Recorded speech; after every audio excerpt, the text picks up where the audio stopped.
Thank you for tuning into the Collecting Real Estate podcast. We focus on learning and teaching based on our guests' journeys operating their real estate investments and providing investment knowledge to passive investors so they can comfortably invest in multifamily real estate.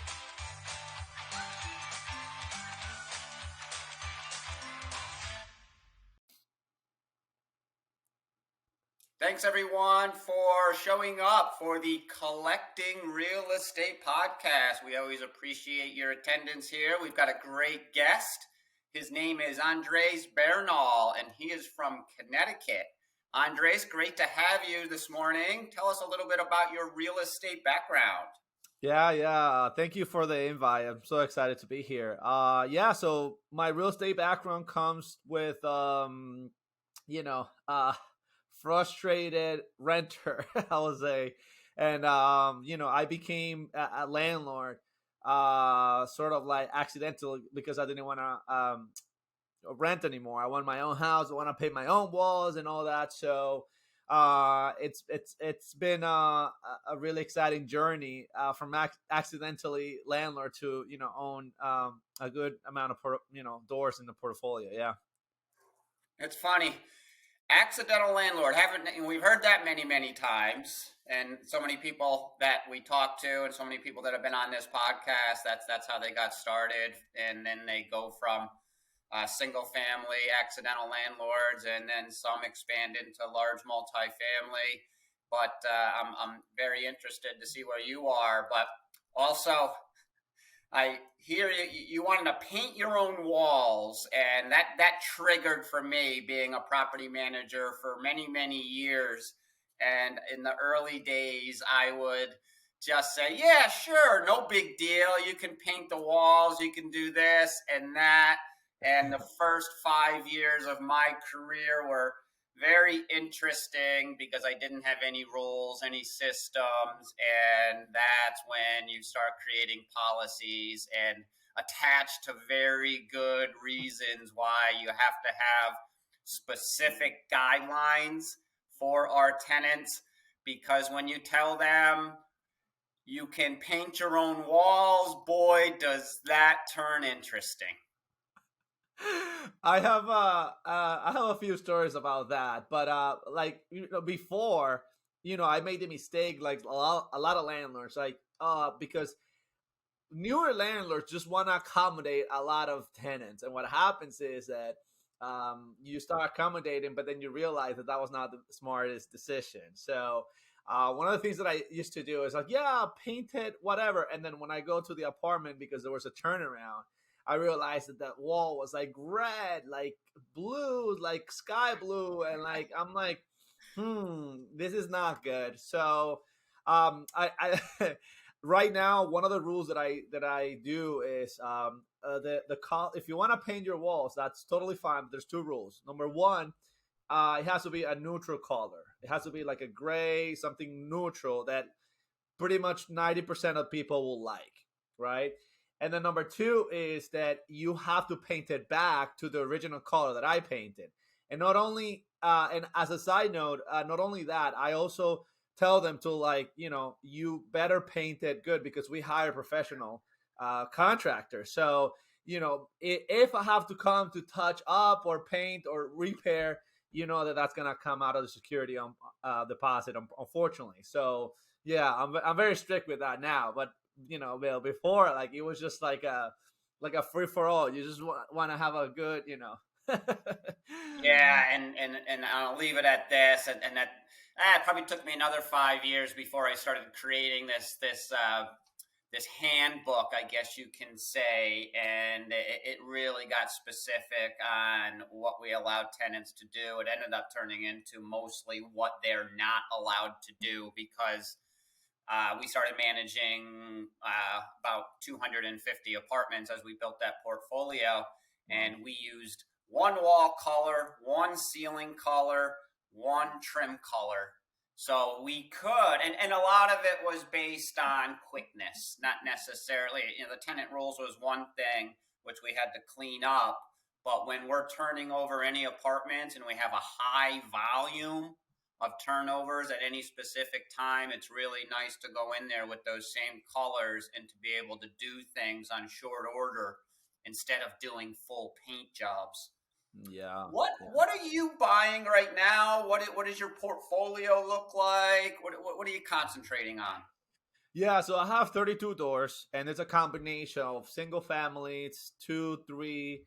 I'm actually closing on the first floor unit this Friday, which I'm really excited. It's like a new endeavor, even though it's almost the same thing. So I'm very excited about that. That's gonna put me at 36 doors. I have student rentals. I have developed a little bit of land. I do literally I used to do rent by room. I don't think that's a good model. I mean, it's a good model for cash flow purposes, but it's not a good model for if you want to manage your time well, right, and turn around. But I pretty much use corporate housing. I've used a combination of a lot of things. So yeah, I'm a combination of uh, all the areas in real estate. I will say, yeah. Let's talk about the student rentals a bit. I did that for a short period of time in the city of Albany, New York, and I rent to students now. As long as it's an application based process, so it doesn't matter who you are. If you're able to pass our screening, you can get in. In my early days in the city of Albany, we were in those highly concentrated student neighborhoods. And yeah, there's a lot of money to be made there. But Mhm. tell us about, some stuff our listeners can learn from, good and bad, based on some of the student stuff. Absolutely. So I have about 20 students right now, and we just bought another property, so it's gonna put us at 25. I've been doing student rentals for about 2 to 3 years. The great thing about student rentals is obviously the cash flow, right? A cookie cutter single family, if you rent it to a regular family with like two kids, in my area, for example, you can rent it for 16, 1700, right? But with the student rental, since you are technically charging per bedroom, I charge $700 to $800. So the cash flow is significantly higher, right? The other thing what I love about student rentals is like the landlord typically don't pay for utilities, and that is a like couple $100 that you're saving. That if you have a multifamily, you have to take care of that. So, for example, things like electricity, water, sewer, internet, trash, landscaping, snow removal. All my students do that, and they are in charge of doing that. Why? Because they live all the four students live in one house, so they're in charge of that. Not only that, but for time, I don't have to schedule the landscaper. I don't have to schedule the snow removal. They are taking care of that. Some student rentals I do include the landscape and snow removal. It all depends on the risk of the house, right? If I have a steep ladder, steps, or or I just had a house with it's like in a downhill. So things like that, I try to mitigate my risk. So the downside of the student rentals is that the noise and the complaints of the neighbors, the parties. I always say that you cannot obviously discriminate if you're gonna take girls or boys or undergrad or grad. You cannot discriminate about that, at least in Connecticut. But one of the things that I tend to rent to more girls. I think they are better tenants overall. And one of my mentors told me, remember where the party starts. It's always in the boys' house. So I have good and only good experiences. A few things here and there, like normal rental, but I think it's a great business model. The entry level is actually easier because you can buy a single family instead of spending a lot of money on a multifamily. And I actually don't have one of the things that I recommend to your audience here is that I don't have any student rentals in multifamily. And obviously it's a lot of noise. It's a lot of complaints. I did that, and I kind of not regret it, but I learned my lesson. Only single families Or if I can have a duplex and it's all student rentals, I only put students in that duplex. I don't put like a family and like a student. So those are the things that I think I will highly recommend. Yeah, you can get good students, bad students, but even some of the best ones, they're still young, they still want to have fun, they still like loud music, and that just doesn't mix with some of that multifamily stuff. And it's tough to tell a good tenant that just happens to be a student that they can't play their music at a certain level on a beautiful summer day, but at the same time, you don't want to bother your great tenant that the students or that the music is bothering. So there's so Yeah. many. We could go on for an hour on the ups and downs on students. I know I could share. I'll leave it at this. The the girls and the guys. At first, it was the girls were the way to go, and then I got some difficult girls, and then it was, wow, all people are created equal, especially in the student tenant world. And then I ended it this way in that concentrated student area.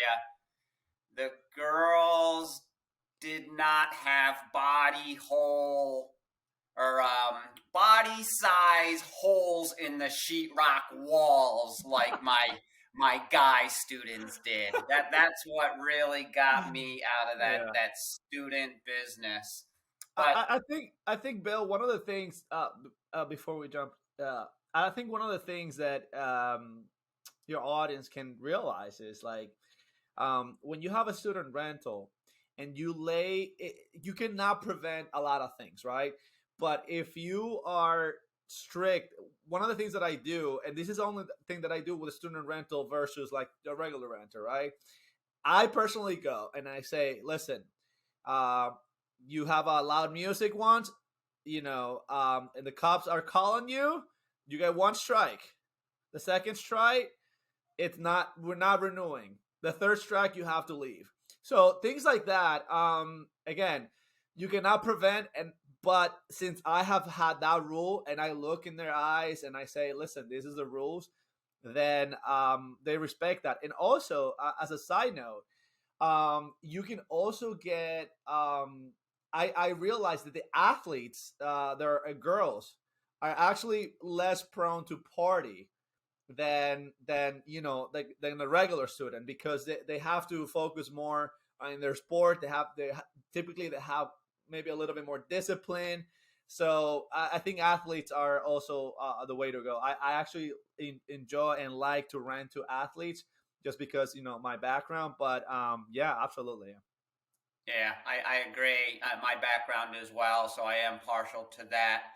Um, Realizing that you've only been in Connecticut for a certain period of time, because I did do some prep going into this, seeing that you're from the Dominican Republic and you came here with $500 in your pocket. So here's the big question. How is a young guy from the Dominican coming into the US with $500? How did you turn into a real estate investor? How'd you make that happen? I'm gonna try to do the short story because I could speak for an hour. But basically, I went to college in Puerto Rico. So I graduated in 2012, and then I realized I want to pursue playing professional tennis. Hmm. So I didn't have my dad's approval because I was prone to, and my destiny was take care of his business in Dominican Republic. So I didn't have his blessing. I didn't have money. So my mom sneaked in a little bit. I can say that this now, but my mom sneaked a little bit of her savings and she bought me one-way ticket to New York, right? I had a potential job offer to teaching tennis, but my goal was playing professional. So I had a potential. So what happened was I came here. I didn't have a place in Puerto Rico to stay, so I came here. Literally, it was not even 500; it was like 492. And then I remember so vividly, like the first, I landed, went to Times Square. with my two luggages. And I remember how afraid I was. I still get the goosebump because I didn't have a hotel. I didn't have a place to crash. So I stayed in a hotel. Between hotel and foods, the first day I spent $145. The second day I was running. I was the third day I had like maybe $120 left. And then I Wow. was considering like, calling a cousin or something somewhere, like taking, I don't know. And then on the third day, by faith, I think I got a call and said, "Hey, there's a potentially teaching gig here in New York." And I took it, and I was not making that much, but it was just barely to survive. And then in September, I got opportunity to be coached by a great coach here in Connecticut. That's why I moved here.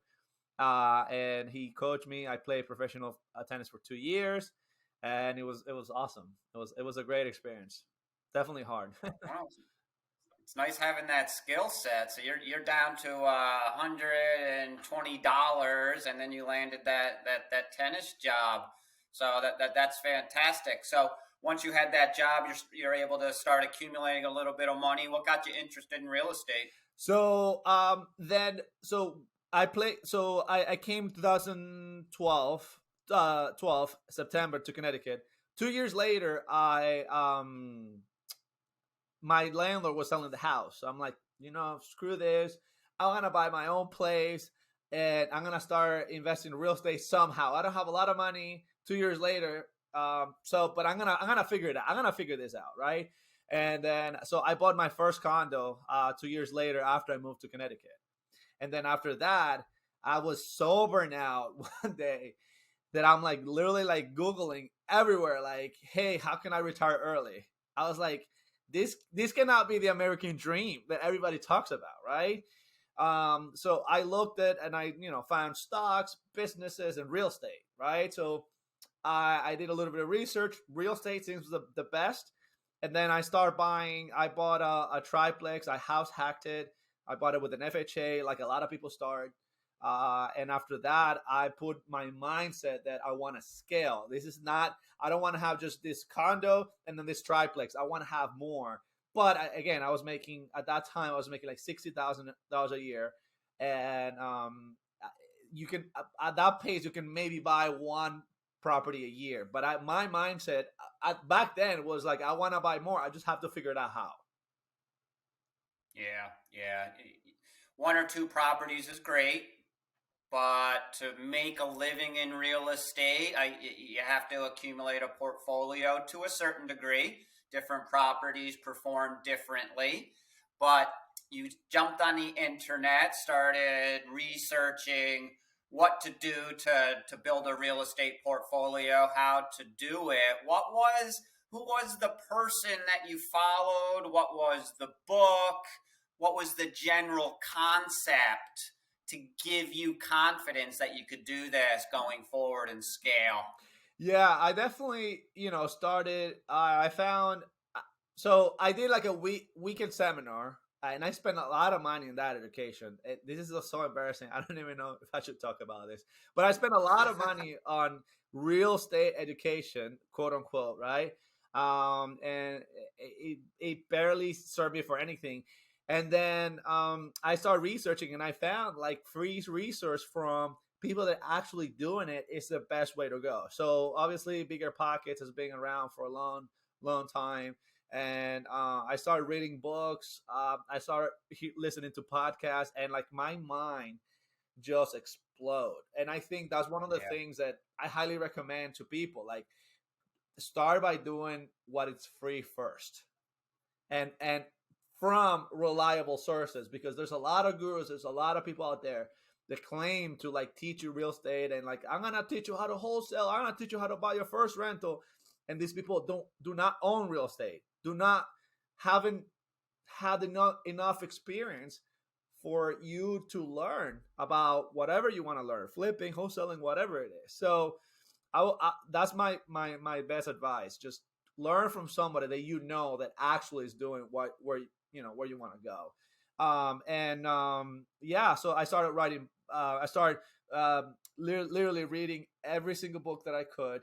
Podcast 3 4 times a week.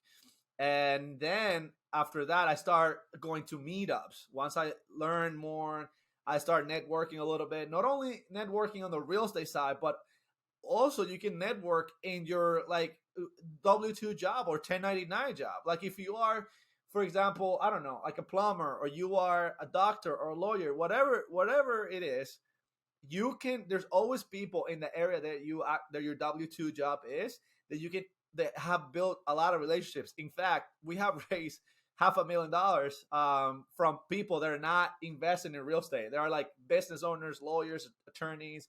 There are doctors, or engineers. They're like they're not in real estate, but they want to park money somewhere. So Yeah, they don't have time, but they realize the potential investing in real estate. And but they're not just going to hand their money over to anybody. They have to have confidence in you. How are you able to I know that you went to meetups, but meeting doctors and lawyers and different people that have the money to invest, networking is important, but how did you gain their confidence where they're going to invest in your deals? there's only two words: social media. And I cannot emphasize more. The confidence comes when they see what you're doing, and they see that actually you are tracking your journey. And I tell this to a lot of my students, a lot of people, that like, it doesn't matter if you are renting right now. You can literally take your phone and say, "Hey, I'm fixing the toilet. I'm painting the walls. This is a great color because it's good for your eyes." Whatever it is, right? Like, I'm fixing the trim. I'm fixing this. Like, track your journey, even if you're renting, even if you are, like, if you're a photographer, for example. I have a friend that he's a photographer.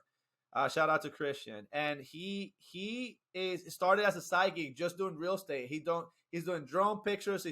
He learned so much skills, and now he's gonna quit his job to pursue full time, and he's doing really good. So like, document your journey through social media.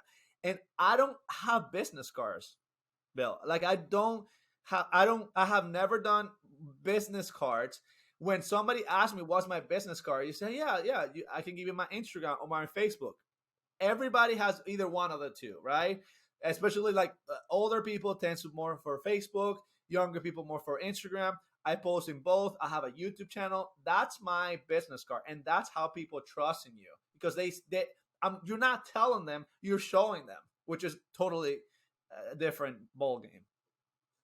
I love that. I've been doing this almost 30 years, and realizing that social media is extremely important, and I'm involved to a certain degree, but I agree 100%. I just have to make that complete jump to the daily sharing of anything that we're doing. And I build a little bit of momentum. You get busy and then you fall down again, and you realize you got to get up and keep it going, because I'm not sure if you're familiar with Gary Vee, but I see his videos every now and then, and he's like, "Hey, everybody, do realize that social media is free, don't you?" Yeah. And you're taking great advantage of that. I saw a few videos last night that you had done, and they're very well done, which gives us some great insight on how you're navigating your way through your investing journey. Let's talk about some of those, because we buy a couple properties, and I know you do have some investors, but it's so easy to just run out of cash. You find that next deal, you may need $50,000, $100,000, $500,000 to get into that next deal. Let's talk a little bit about some of your no money down techniques so you can keep that deal flow rolling. Awesome. I can give you 10, but I'm gonna give you just a few. And if you Okay. you know if you want to learn more, I think there's a lot of information online. But one of my so the way that I started with no money down was, I know some people with money, they want to invest in real estate. So basically, what I did was I said, "Hey, how about if I found a deal, if I manage the deal, and then you guys put the money either for the down payment or buying or buying the whole project in cash. In this case, they have a lot of money, so they bought a house. It was a single family, my first student rental, for 150,000. The way that we structure, long story short, it's basically I said to them, "Hey, I don't have the money, but I'm willing to pay you guys if we agreed on something, right?" So basically, we split the cost of the project was 150,000 each. It was three investors, including myself. So investor A put 50, investor B put 50, and then they lend me the other 50 at no interest, no time frame, and I can pay them whenever I want. So I was cash flowing back then $500, and I was paying them. My whole plan was paying them from that 500, and I was paying like 200 to 300. So that's one of the things, one of the ways that you can do. And the whole moral of the story is like try to find the pain of the investors that you're trying to raise money. So a lot of the pain when I'm talking about paying is they either have the knowledge, they either or they don't, right? They either have the time or they either have the money or they don't, obviously. So what I target is people that have money that don't have the time and don't have the knowledge. Why? Because if they don't have, I don't want, and this have happened in the past. I don't want somebody breathing down my neck because they have so much knowledge, right? That is my expertise. They can comment, they can visit our projects and all that, but I don't want somebody breathing down my neck. So okay, so the time, a lot of people don't have the time. In fact, the people that we raise the money are people that are they make so much money and they have families, so they don't wanna. They just want to invest in real estate passively. So we have raised in the last year almost 500,000 from people that have like $30,000 in savings, $40,000 that they just want a rate. They're getting crushed in the stock market. They don't want to have the money in their bank anymore, especially now with all this uncertainty, right? So what they do is I say to them, this is actually perfect timing for me because I say, hey, listen, how about if I give you a 7, 8, 9%, whatever the rate, current rate and project we have. And, these are people that trust me. Why they trust me? Well, because it's been a lot of years developing that relationship. They see me through social media. And I'm going to give you a really good tip. I always tell them like, hey, this guy that is invested with me already. And that gives them a boost of confidence because if they know somebody that is going through the same thing that they will go through, which is investing with me, it will be quicker. So we have raised, again, I'm talking about 30 to 50 to 100 grand. We almost have raised 500,000 just like that. And we started raising money, I would say, back in November, October. So yeah, it's been a good couple months. That's how it works. You're able to find people to partner up in your investments with complementary skill sets. So, you're finding people that don't necessarily have the expertise or the time, and you're able to provide the expertise, finding the deals. So you need them, they need you, and you do deals together. Yeah. I'm curious on on what you do on a daily basis at this point. Are you managing these properties? Are you focusing on finding the next deal? What are your focus areas on a daily basis? So right now I'm focusing. If we're talking about real estate, I'm focusing on finding deals. I actually have 3 people on my team that are part time. And obviously, I have a business partner that I do everything with because it's actually more fun when you're a partner with somebody that you trust and like, and So and then my daily routine is I wake up. If I feel like I need to work, I start working. I don't like meditate or read. I read if I feel it. And then what I do is I try to find deals, or I try to optimize the deals that we have and how we can make it better.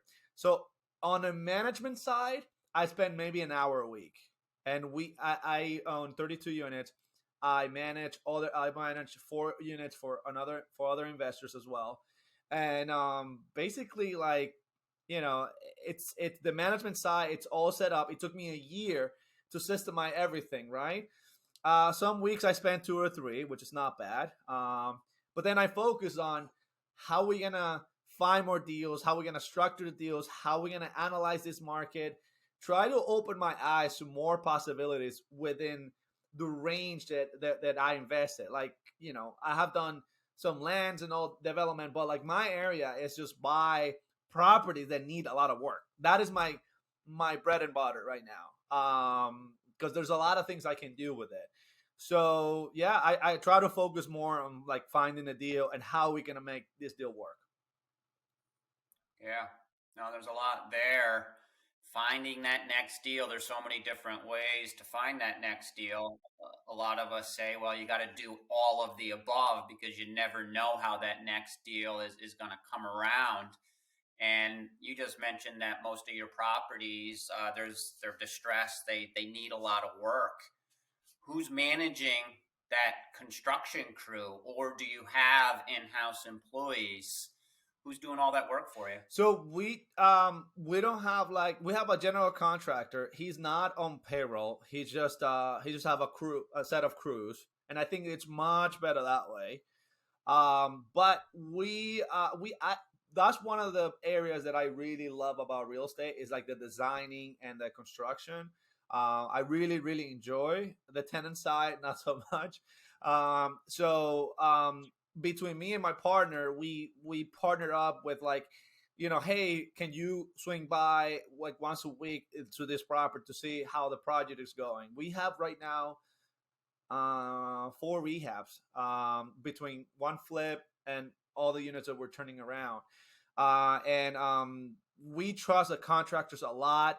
We don't have to babysit them, which is huge, and it's so important to find those contractors.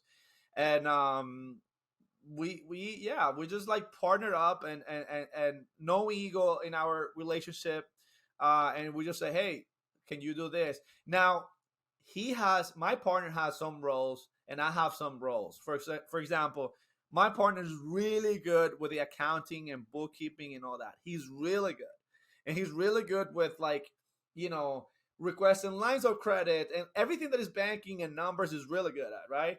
I am good at marketing and I am good at technology. I'm good at off-market deals. That's what I'm good at. So we combined that and we made a really good business. We bought 18 units in the last 3 months. So like it has been definitely a growing and learning experience.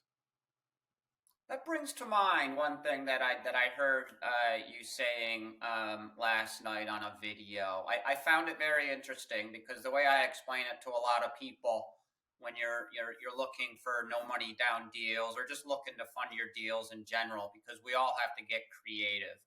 And I tell people, okay, we're all different. We all have a different set of resources. Take some time, make a list. What are your resources? You have to make sure that you have your list of resources when that next deal comes around. You've got to be prepared to make that happen. Absolutely. You had a very, very interesting technique as far as creating a business or creating an LLC and then building that to a point where that business had credibility where you're able to borrow money. Yeah, we actually have, as we speak, another $300,000 to $400,000 in lines of credit because we just literally, we are literally using the resource that we have, and we're not. First of all, we're not inventing them. This is something that if you do your research, if you take anybody here that is listening to this, can go and take one morning and call literally every bank and ask if they have business lines of credit and what are the requirements. That's all we did.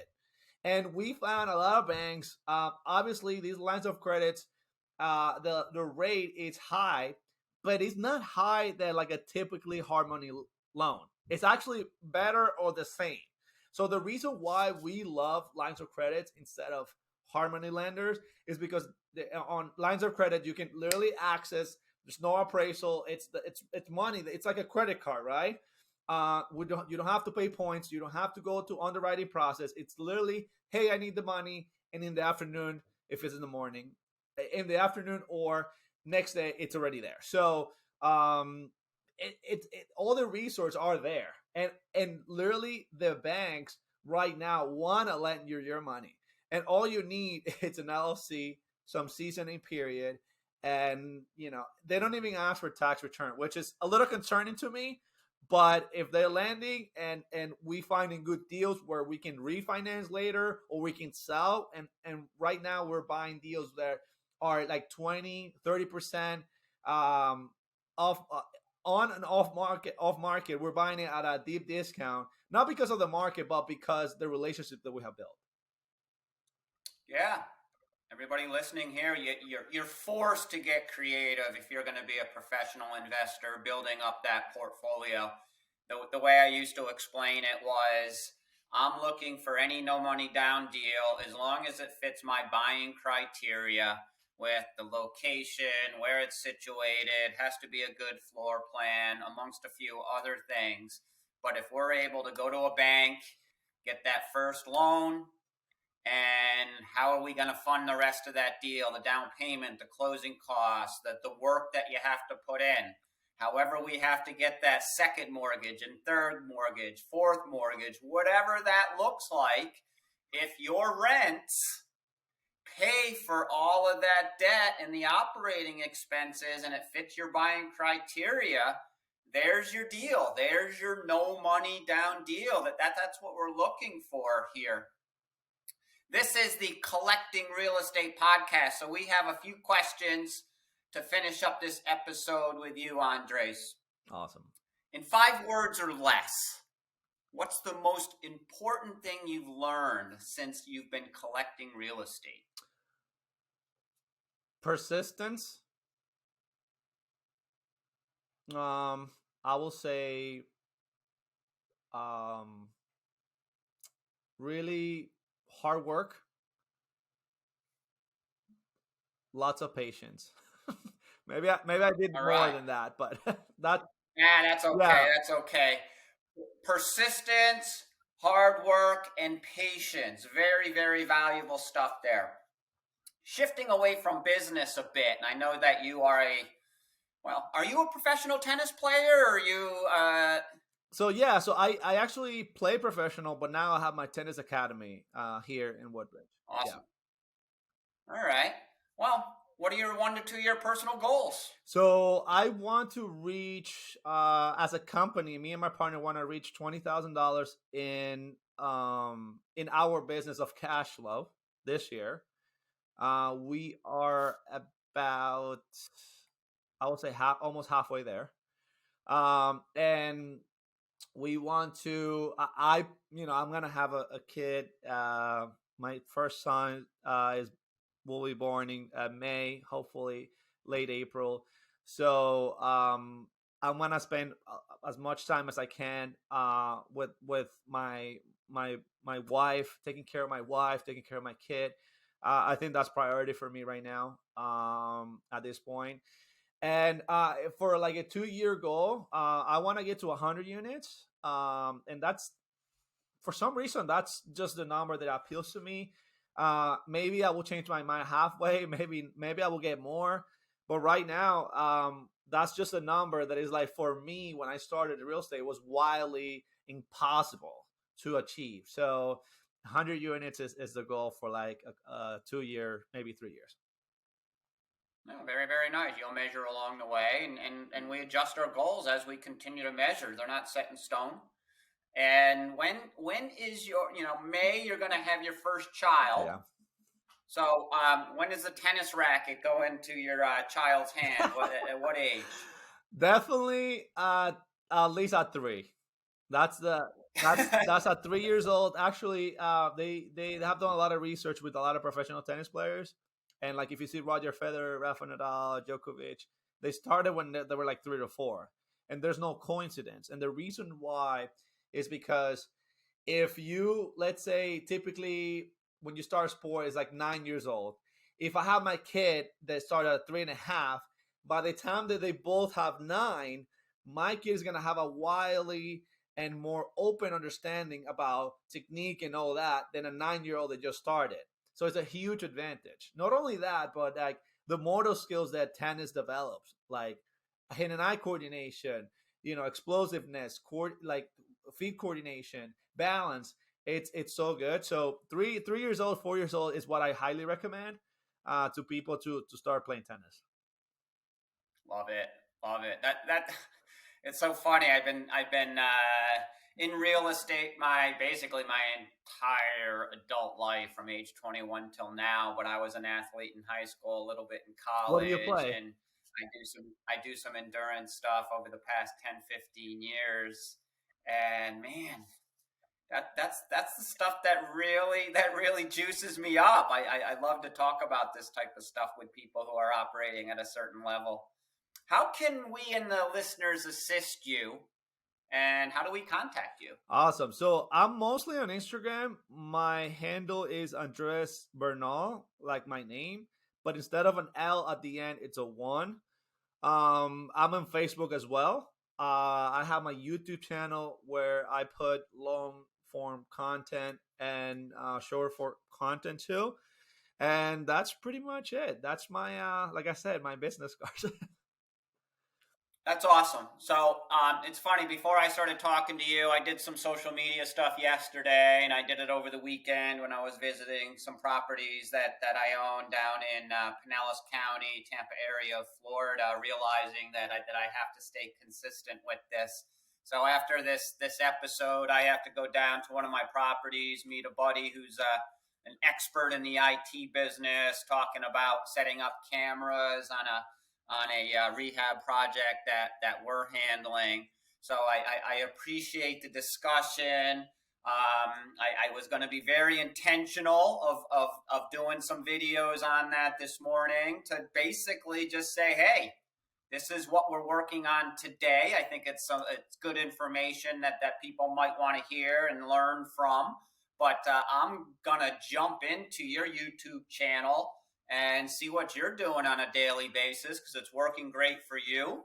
We all know, I think everybody knows that that's where we need to be. But the funny thing is, who does it? What, 5% of us? 10% Yeah, of us? it's hard. Bill, it's really hard. And I'm gonna confess here something I probably haven't said anywhere. I burn out from social media. Like I was like getting a lot of followers and all that, and then I had a lot of unfollowers because I was speaking my truth, and also the people that were following me, friends from high school and friends from college, they didn't want to learn about real estate, and I went to a mental transition where like, should I post this video? Should I not? And I thought about that. And you want to be intentional with the social medias, but at the end of the day, my goal is to reach as many people as possible. If my high school friend that don't follow me, for example, or college friend or whatever friend, family, and they want to know about me, they can just text me, call me, whatever, right? But my social medias are, to live my truth, and this is my life. This is not something like real estate is perfect. This is the good, and then the bad, and then the ugly, and then the pretty. So I just post whatever I feel like with no counting like the views or the likes or the followers. I don't even know how many followers I have. Right now I'm focusing on just being super consistent at it. And if I don't hit in the views, or if I check the views and I'm not hitting it, it doesn't matter. But I'm trying to be consistent and show up and speak my truth. Yeah. Wow. Welcome to my life. You just hit the nail on the head, and it's not just the two of us. This is what goes on with all of us. It just gets to a point where you have to realize the importance and being consistent with it because it's necessary. Yeah. I actually have a question for you. Now we're changing roles here, but out of your crystal balls that you have right there, how you see the market this year? I always ask our experienced investors like you for about that. If you want to give any insight. No, absolutely. And, I'm an expert in the Albany, New York area. I've been investing here forever.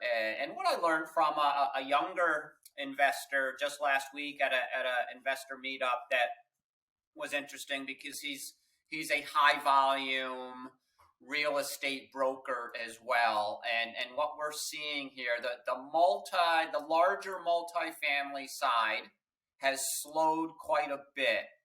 The prices haven't necessarily come down. It's just that there's not a lot of activity going on, Mm. where you just have this lull in the business. But what we're seeing on the smaller multifamily, two families, three families, five families, it's still extremely competitive Mm. because, and the prices are staying right where they were. You're still getting multiple offers because the inventory is still extremely low. So it comes down to a supply and demand thing, and people who want to be in the game are still very, very anxious. He actually mentioned the word desperate to a certain thing, and then that's dangerous.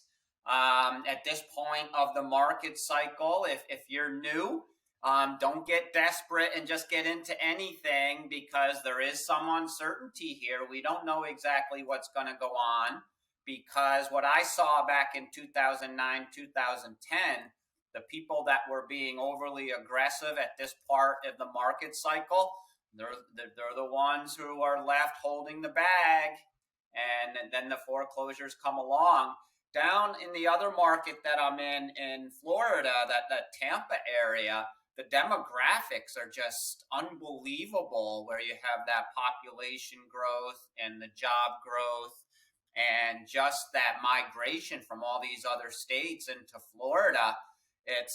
Our assets are performing as we projected, and it's doing super, super well. So both of these markets still have some serious momentum, but here we are. I think we all have to watch extremely closely, month by month, as we navigate through 2023. Everybody knows, you had mentioned, here we are. What's going to happen with the banking situation? Your guess is as good as mine. Yeah. So, sorry, do you want to know what my opinion is? Absolutely. Yeah. So, I think that the only people that are in danger right now, and I'm gonna, hopefully you don't get like comments about this, but I'm gonna say it. The people that bought 100 grand over asking, 60, 80,000 over asking last year, or 2021, might be the only ones that I feel that are gonna be in danger, because if the market turns, even though they locked the rate at, thankfully they locked the rate at 2.5, 3%. I think that if the market turns, they're gonna be a lot upside down. And if they're cash flowing, right, paying a 60 grand more than what the house is worth, I think that they can waive the they can ride the wave, and they can wait until the house appreciate more so they can sell or whatever. But I think right now there's like you said, in here there's a low inventory. The inventory is decreasing rapidly. The market is actually turning to heat up a little bit. We have multiple offers in one of our flips. It's not as hot as last year, in the sense of like, now there's multiple offers, but there's not like a lot above asking. And the reason why is the rates, right? The numbers don't make sense for a new homeowner. So I think a lot of people are not offering above asking, but they're putting a lot of offers too. And I think the obviously the solution here, in my opinion, for the government is a lot smoothing the regulations, the zoning and regulations, for a lot of, maybe not in like cities, but like in a lot of places, and allowing landlords to like build more like ADUs, build more finished attics, suit like, again, smoothing those regulations, zoning regulations, so we can have more housing. I mean, for every rental that I have, I get at least 35 to 40 applications a day. Wow. And it breaks my heart as a landlord. It breaks my heart because it's a lot of people looking for housing, not only for buying but for rental as well. So, you know, I think yeah, that's my thoughts. Yeah, and that's why so many of us continue to be bullish when you're able to market an apartment at a high rate and you're getting so many applications because once again, just searching for an apartment, there's an inventory problem and it turns into simple supply and demand, and the rents continue to go up because we have that shortage. So well, I thank you so much for being on this show. We could go on, so I got to bring you back. I want to bring you back and see if you hit your 100 Let's units do it. and continue this discussion. Thanks for being on. Yeah, it's an honor to be here. It's a pleasure, and yeah, anytime the invitation, I'll take it. Yeah, Awesome. All right, enjoy your day. thank you very much, Bill.